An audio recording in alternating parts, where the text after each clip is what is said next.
Define art of small talk, Debra fine की ये ज़बरदस्त किताब। आज के इस वजाहती जायजे में हम इसी पर बात करेंगे।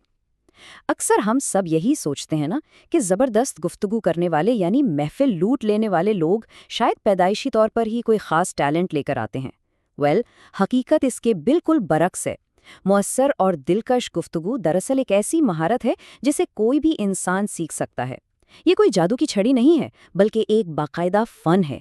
किताब के नाम the fine art of small talk से ही जाहिर है कि छोटी और बज़ाहिर मामूली बातों को किस तरह एक खूबसूरत फ़न में बदला जा सकता है।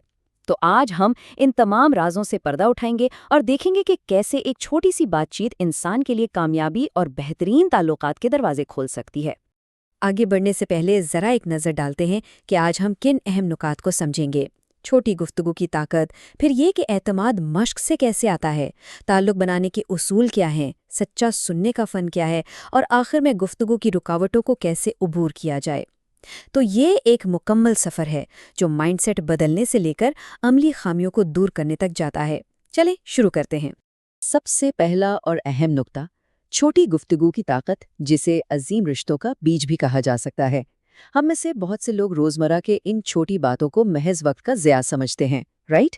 लेकिन ज़रा सोचिए, सच तो ये है कि ये स्मॉल टॉक दरअसल हर बड़े और मजबूत रिश्ते का बीज होती है। चाहे वो मौसम का हाल हो या रोजमर्रा जिंदगी का कोई आम सा मौजू, ये वो बुनियाद है जिस पर भरोसे और मजबूत दोस्तियों की पूरी इमारत खड़ी होती है।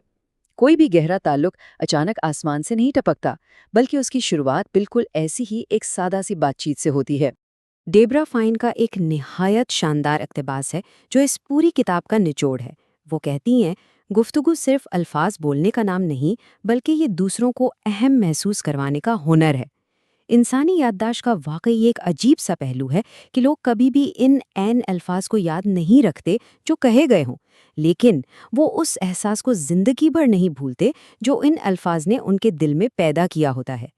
बेहतरीन गुफ्तगू करने वाले अफराद दूसरों को अहम, मोहतरम और कीमती महसूस करवाते हैं।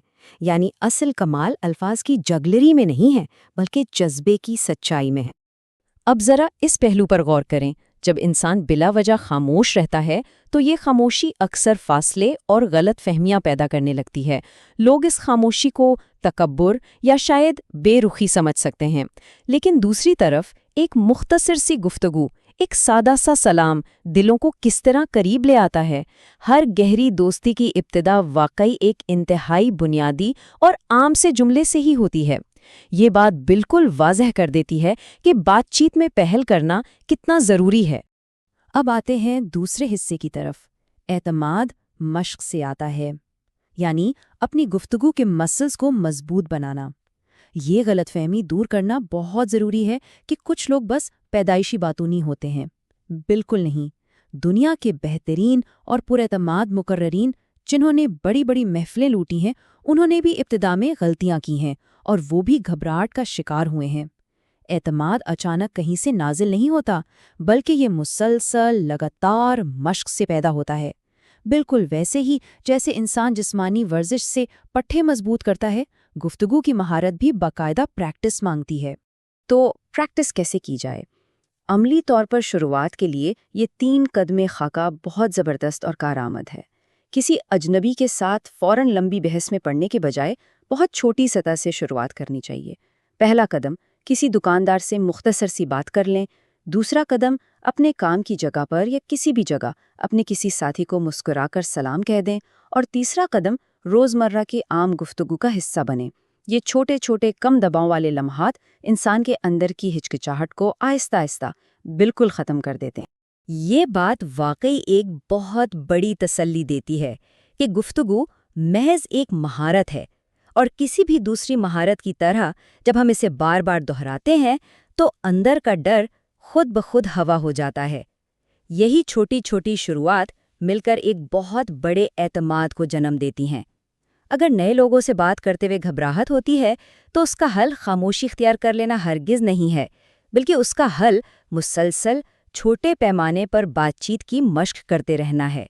चलें अब तीसरे हिस्से पर बात करते हैं, ताल्लुक़ के उसूल, यानी सिर्फ अल्फाज से आगे, किसी भी गहरे मौजू पर बात शुरू होने से बहुत पहले ही ये उसूल तय कर देते हैं कि सामने वाला शख्स खुद को कितना अहम महसूस कर रहा है। कामयाब राब्ता कायम करने के लिए सिर्फ अच्छे अल्फाज का चुनाव ही काफ़ी नहीं होता, बल्कि कुछ और पोशीदा अनकहे अनासिर भी होते हैं जो खामोशी से अपना काम कर रहे होते हैं।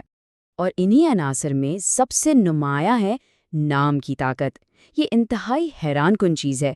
ज़रा सोचिए, दुनिया में किसी भी इंसान के लिए उसका अपना नाम सबसे खूबसूरत आवाज़ होता है ना। जब बातचीत के दौरान दूसरे शख्स का नाम याद रखा जाए और इसे एहतराम से पुकारा जाए तो ये सीधा दिल पर असर करता है और जाहिर करता है कि वाकई इसकी कदर की जा रही है। एक बेहतरीन गुफ्तगू करने वाला सिर्फ शानदार बातें ही नहीं करता, बल्कि वो इस तरह की छोटी मगर इंतहाई गहरी आदत से दूसरों के दिलों में घर कर लेता है। फिर बारी आती है बॉडी लैंग्वेज यानी जिस्मानी जुबान की। हमारे मुंह से निकलने वाले पहले लफ्ज़ से भी पहले हमारी जिस्मानी जुबान बहुत कुछ बयान कर चुकी होती है। एक नरम सी मुस्कुराहट सामने वाले को फौरन राहत बख्शती है। इंसान के बैठने या खड़े होने का पुरएतमाद अंदाज उसे और भी पुरकशिश बनाता है। और हाँ, आंखों में देखकर बात करना ये जाहिर करता है कि पूरी तवज्जो दी जा रही है। गर्ज, इंसान का खामोश अंदाज, उसके चेहरे के तासुरात, ये सब गुफ्तगू की बुनियाद और माहौल दोनों पहले ही तय कर देते हैं। अब हम पहुंचे हैं चौथे हिस्से पर, सच्चा सुनने का फ़न, जो दरअसल पसंद किए जाने का सबसे बड़ा राज है। हम अक्सर यही मानते हैं कि जो शख्स नॉन स्टॉप और ज़बरदस्त बोलता है बस वही महफिल की जान होता है, लेकिन किताब की रिसर्च बताती है कि पसंद किए जाने का सबसे बड़ा राज बोलने में नहीं बल्कि सुनने में छुपा है। दुनिया के बेहतरीन और पसंदीदा तरीन अफराद दरअसल वो होते हैं जो सबसे ज़्यादा तवज्जो और सच्चाई से दूसरों की बात सुनते हैं। इंसानी नफ्सियात की एक बहुत बड़ी खामी ये है कि लोग अक्सर खुद को मुतासिरकुन साबित करने के चक्कर में बस अपनी ही कामयाबियों की कहानियां सुनाते रहते हैं, और सच्ची बात है ये कभी कभार काफ़ी बोरिंग हो जाता है। इसके बरक्स ताल्लुक़ बनाने का कामयाब तरीका ये है कि दूसरों में सच्ची दिलचस्पी ली जाए। जो लोग दूसरों के बारे में सवालात पूछते हैं और उन्हें पूरी तवज्जो से सुनते हैं, वो कुदरती तौर पर लोगों के दिल जीत लेते हैं। कोई भी इंसान ऐसे शख्स से दूर नहीं भागना चाहता जो उसे वाकई अहमियत दे रहा हो। ये एक सुनहरी उसूल है जो किसी भी इंसान की समाजी ज़िंदगी पूरी तरह बदलने के लिए काफ़ी है। सिर्फ जवाब देने के लिए ना सुने, बल्कि समझने के लिए सुने। गुफ्तगू के दौरान ये एक बहुत ही आम और सच पूछें तो बुरी आदत है कि लोग अक्सर सिर्फ अपनी बारी का इंतज़ार कर रहे होते हैं। उनका ध्यान इस पर होता है कि मुझे आगे क्या बोलना है। लेकिन हकीकी ताल्लुक़ तो तब बनता है जब दूसरे के जज्बात और ख़यालात को वाकई समझने के लिए सुना जाए। ये खालिस तवज्जो ताल्लुक़ को ज़बरदस्त गहराई बख्शती है। अब आते हैं हमारे पांचवें और आखिरी हिस्से की तरफ, गुफ्तगू की रुकावटें उबूर करना और खामियों से बचना। हर फ़न की तरह इस फ़न में भी कुछ रुकावटें, कुछ स्पीड ब्रेकर्स आते हैं। इस हिस्से में हम उन डरावने लम्हात का जिक्र करेंगे, जैसे कि वो अजीब सी खामोशी जो अचानक छा जाती है, और उन जहरीली आदत पर भी बात करेंगे जो बेहतरीन से बेहतरीन राब्ते को भी तबाह कर सकती हैं। तो आइए देखते हैं इनसे कैसे बचा जाए। कभी किसी के साथ लिफ्ट में सफ़र करते हुए वो अजीब सी चुपती हुई खामोशी महसूस की है? जब दो लोग बात कर रहे हों तो दरमियान में चंद लम्हों की खामोशी छा जाना वाकई कोई खतरे की घंटी नहीं है। ये बिल्कुल 100% फितरी है। पुरएतमाद अफराद कभी भी इस खामोशी से घबराकर बेतुके अल्फाज का सहारा नहीं लेते। वो निहायत सुकून से अपने इर्द गिर्द के माहौल, मौसम या किसी आम सी चीज़ पर तबसरा करके गुफ्तगू को दोबारा वहीं से शुरू कर लेते हैं। इस खामोशी को बस एक कुदरती वक्फा समझें, कोई नाकामी नहीं। और हाँ, कुछ आदतें रिश्तों के लिए वाकई खतरनाक बल्कि तबाहकुन होती हैं, जिन्हें हम गुफ्तगू के कातिल या कॉन्वर्सेशनल किलर्स कह सकते हैं। जैसे कि हर वक्त और हर बात पर शिकायतें करना, ये पूरे माहौल को बोझिल कर देता है। इसी तरह बार बार बात काटना बेइज्जती के मुतरादिफ है, और हर गुफ्तगू को किसी न किसी तरह घुमा फिराकर अपनी ज़ात पर ले आना, ये इंतहाई खुदगर्जी समझी जाती है। एक खूबसूरत गुफ्तगू में हमेशा तवाज़ुन, नरमी और सामने वाले के लिए एहतराम होना चाहिए। इन आदतों से बचना बिल्कुल लाजमी है। इस पूरी किताब के पैगाम को अगर समेटा जाए तो इसका बेहतरीन खुलासा ये है कि अगर किसी इंसान के पास बहुत वसी और मुश्किल अल्फाज का ज़ख़ीरा नहीं भी है, तब भी वो एक शानदार गुफ्तगू करने वाला बन सकता है। क्यों? क्योंकि लोग अल्फाज की खूबसूरती से ज़्यादा रवैये की खूबसूरती को अहमियत देते हैं। एक सच्ची मुस्कुराहट, इज्जत اور سکون کا احساس دنیا کی کسی بھی مشکل ترین ڈکشنری سے 1000 گنا زیادہ طاقتور ہوتا ہے۔ تو آخر میں یہ ایک ایسا سوال ہے جو واقعی ہمیں کچھ سوچنے پر مجبور کر دیتا ہے۔ ہر روز ہمارے ارد گرد بے شمار مواقع بکھرے ہوتے ہیں، ایک دکان پر، دفتر میں یا کسی تقریب میں محض ایک مسکراہٹ اور ایک سادہ سا سلام کسی بہت ہی خوبصورت نئے رشتے کی بنیاد بن سکتا ہے۔ تو پھر ہچکچاہٹ کیسی؟ اس ڈر کو پیچھے چھوڑنے کا وقت آ گیا ہے، کیونکہ ایک معمولی سی گفتگو زندگی میں بہت بڑے اور مثبت موڑ لا سکتی ہے۔ ذرا سوچئے، آج ایک سادہ سا سلام کس نئے اور شاندار رشتے کی بنیاد بن سکتا ہے؟ یہ واقعی ایک غور طلب بات ہے۔